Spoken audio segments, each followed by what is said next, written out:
Okay, I hear some chattering in the back. Zip it! It's always the cheap seats. Always. Well, guess what? Tonight begins the third year of this. We've done 2 years, there's over 500 videos. Happy anniversary. And to you, sir. Let me begin with our proclamation. Recognizing the power of the word as an instrument to promote and protect democracy, as well as our moral responsibility to promote and protect literacy and moral rectitude, in accordance and support of our most precious Constitution. We pledge that we, as citizens of these United States, in order to form a more perfect union, establish justice, ensure domestic tranquility, provide for the common defense, promote the general welfare, and secure the blessings of liberty to ourselves and our posterity, swear to promote and protect what has been ordained and established as our Constitution for the United States of America, and as such, offer the proof of our witness to the power of the word through our offerings of our work, in order to not only document for all conscious souls to experience, but leave an ongoing legacy for our actions and the actions of the future, and as such, recognize this moment as sacred for the next 7 generations. Some of you, well, I guess it was Malin, you did know, we did a circus, a work of mine, the 28th and 29th here. Oh, thank you. And you can only assume when you're in pre-game to do a production, you kind of disappear, so to speak, to the specific. And when I came out of that, beyond the postpartum, which affects any of us after doing something of significant energy, I started to almost reach to get back into the news. And I went, wait a second, 2 weeks now. And I ultimately resigned that I'm not going to let the fingerprints of the cesspool touch me. And yet somehow it seems to seep in. But be that as it may, and not that I am playing apathy, I just feel we're at a particular stage in reality that we have absolutely no power until we get to vote again. And because it's so perverse now, if we don't vote in such significant numbers that cannot be contested, it might be over already. They're talking about abolishing term limits, they're talking about this. Anyway, so as speak happens like gossip, I'm a member of the National Arts Club on the Literary Committee. Excuse me. Annually we do our concert reading, and this year's the gauntlet was fake news.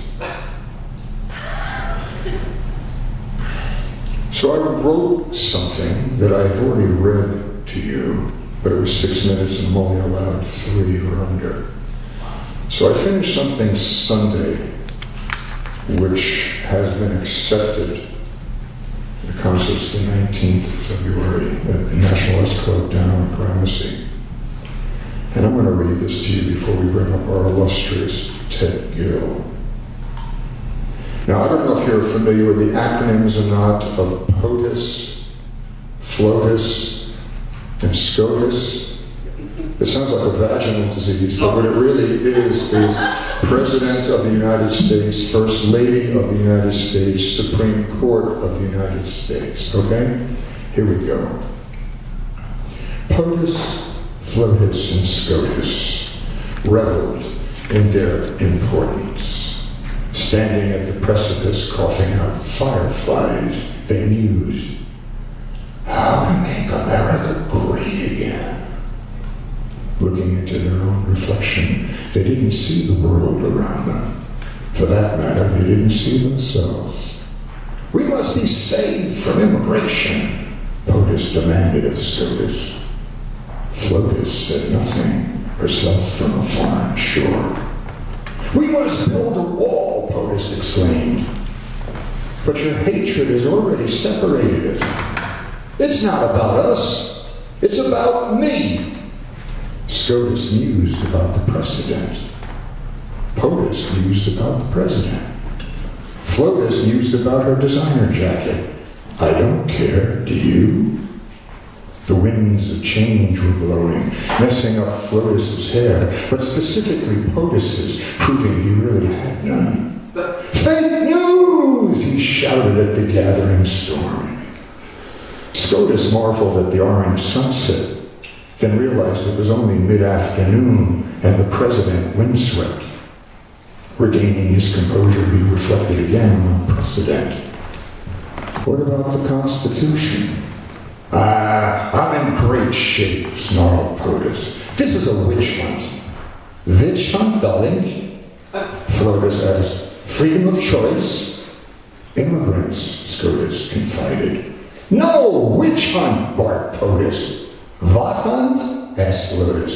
"Healthcare for all? Tax cuts for the wealthy?" "No! Witch hunt!" protested POTUS. "I don't know. You tell me," demanded SCOTUS. FLOTUS was confused. "Separating children from their parents?" "It's going to be the best thing ever," POTUS assured them. "Make America great again." The winds blew harder. POTUS's hair rose like a stiff-armed salute. "Everyone should have a gun to protect themselves." "Protect them from what?" POTUS asked. "People with guns," POTUS replied. "It's in the Constitution," SCOTUS assured. "But what about the children?" You must have an open mind." "No!" shouted POTUS. "It will stay closed until I get my wall." His hair saluted again. POTUS waved and thumbed up to his admiring reflection. He was loved. That's all that mattered. No investigation could change this truth. Undeterred in his orange glory, as the sun set